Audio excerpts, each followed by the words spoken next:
से नैरेटिव लेती है, इस पे आपका क्या मत है?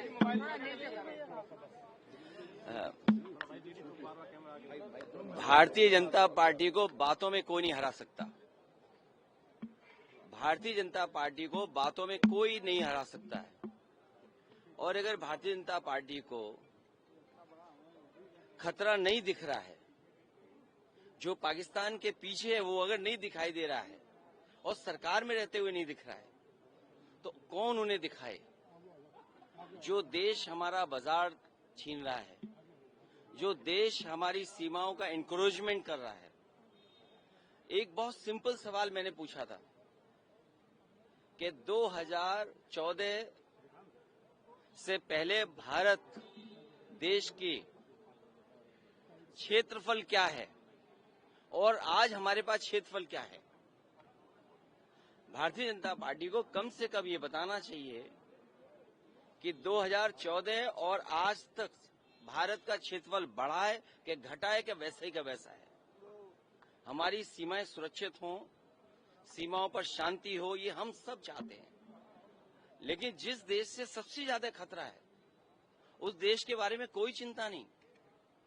कभी कभी राजनीति, उद्योग और कारोबार, अगर इनका गठजोड़ हो जाए तो कहीं न कहीं खतरा पैदा होगा। और जहां आत्मनिर्भर की बात थी कि हमारा देश आत्मनिर्भर हो, मैन्युफैक्चरिंग सेक्टर बढ़े, वहीं हम ट्रेडर कंट्री बन गए हों। आज सबसे ज्यादा ट्रेड डेफिसिट किसके साथ है? और अगर ट्रेड डेफिसिट जिस देश के साथ है जो समय समय पर अमीर के लिए तो आने दे रहा है चीजें, लेकिन अगर हमारे गरीब और किसान के लिए खाद चाहिए उसको नहीं आने दे रहा है, इस सवाल का जवाब कौन देगा? अखिलेश जी, आपने एक सवाल पूछा था कि टेररिस्ट जो मरे हैं वो कल ही क्यों मरे हैं।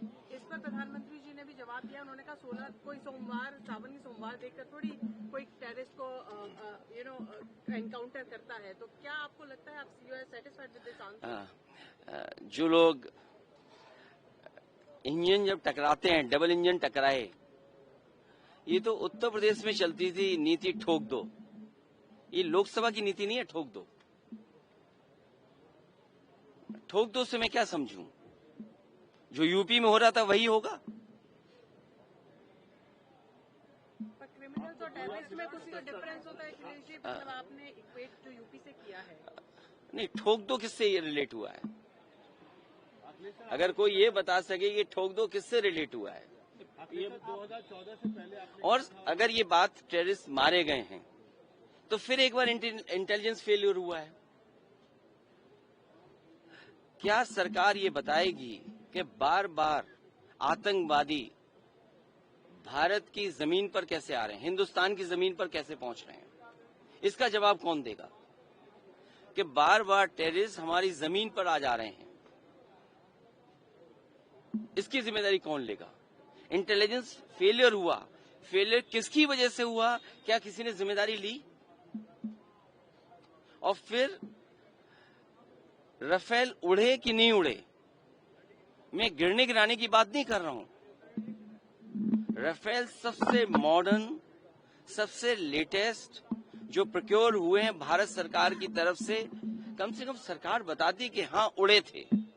जब इतना डिटेल दिया है कि हम कितना प्रोक्योर कर रहे हैं, कितना भारत में बना रहे हैं, कितना हम भारत से विदेश भेज रहे हैं, तो कम से कम ये जानकारी तो देश को मिलती।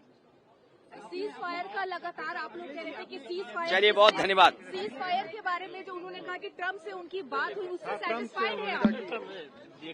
देखिए, अब वो तो आप ही बेहतर बता सकते हैं।